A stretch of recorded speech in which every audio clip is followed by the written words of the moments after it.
Nous sommes à Sharm el-Sheikh pour cette couverture très spéciale de la COP 27. À mes côtés, j'ai le plaisir d'avoir son Excellence le Premier ministre de Monaco, Pierre Dartroub. Merci à vous d'avoir Bonjour. accepté cette invitation. Non, mais c'est moi qui vous remercie. Alors, justement, vous participez à cette COP 27 qui se tient en Égypte, dans un pays africain. Qu'attendons-nous réellement de cette COP au vu de tout ce qui s'est passé cette année avec les inondations, avec les déforestations, avec justement les forêts qui ont été brûlées. On a vu un petit peu des images terrifiantes pour la première fois, les hausses des températures. Qu'attendons-nous réellement de cette COP 27? Bien, cette COP 27, ça doit être la COP de la mise en œuvre, de l'implementation en anglais. C'est ça qui est déterminant, parce que nous savons tous ce qu'il faut faire, il faut qu'on s'en donne les moyens, et maintenant il faut qu'on s'engage dans l'action. Et il y a notamment un certain nombre de choses à mettre en œuvre en termes de solidarité, notamment entre les pays développés et les pays en voie de développement. Il y a aussi un effort d'information important qui doit être fait auprès de la population pour lui dire que nous sommes face à une réalité, ce changement climatique, et que nous devons nous donner les moyens de lutter contre cela.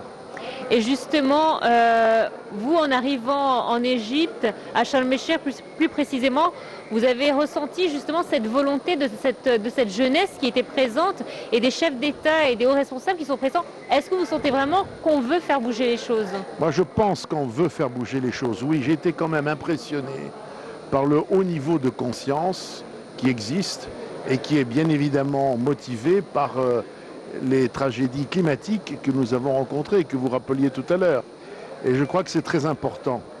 Ici, dans ce pays, depuis l'Antiquité, où l'Égypte a fondé une des plus grandes civilisations, on a été confronté aux crues du Nil et on les a gérés. Aujourd'hui, nous sommes malheureusement dans une époque tout à fait différente par son ampleur, par la fréquence des faits. Il y a aussi les questions liées à la désertification. Et tout cela nous oblige aussi à agir et faire preuve de l'ingéniosité des Égyptiens il y a 3000 ans.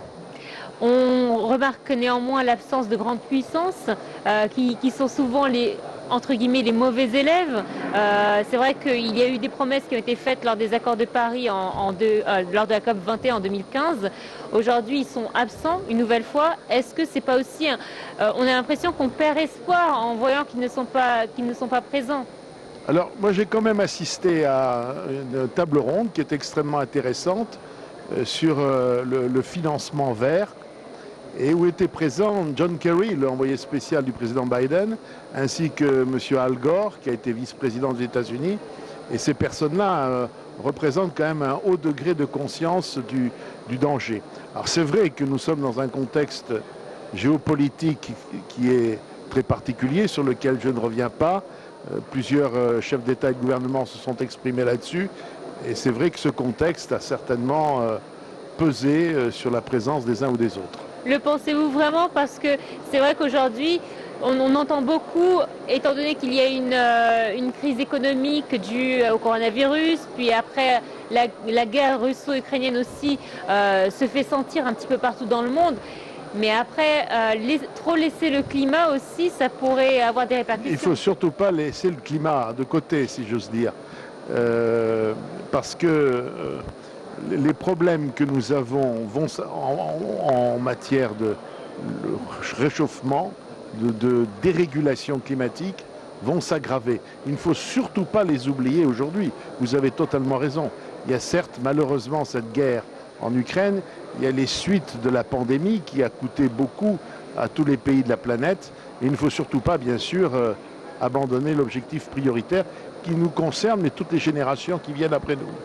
Aujourd'hui, malheureusement, nous sommes tous en danger à cause des répercussions du réchauffement climatique. Est-ce que c'est le cas aussi à Monaco? Alors, à Monaco, il faut bien, c'est un tout petit territoire de 2 km², très urbanisé.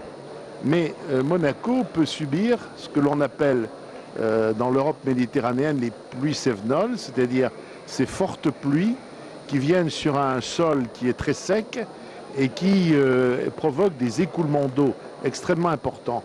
Ces inondations, ce type d'inondation a toujours existé en France, en Espagne, en Italie, à Monaco. Mais aujourd'hui, ces inondations sont plus fréquentes et plus puissantes. Et quel est votre message justement que vous souhaiteriez adresser lors de cette COP 27? Eh bien, il faut que les jeunes soient pleinement mobilisés pour bien dire aux générations qui sont avant, et il faut continuer à se mobiliser et il faut que nous montrions tous l'énergie et la volonté nécessaires. Monsieur le Premier ministre, merci, ce fut un Merci à vous. plaisir. Merci à vous. Merci bien.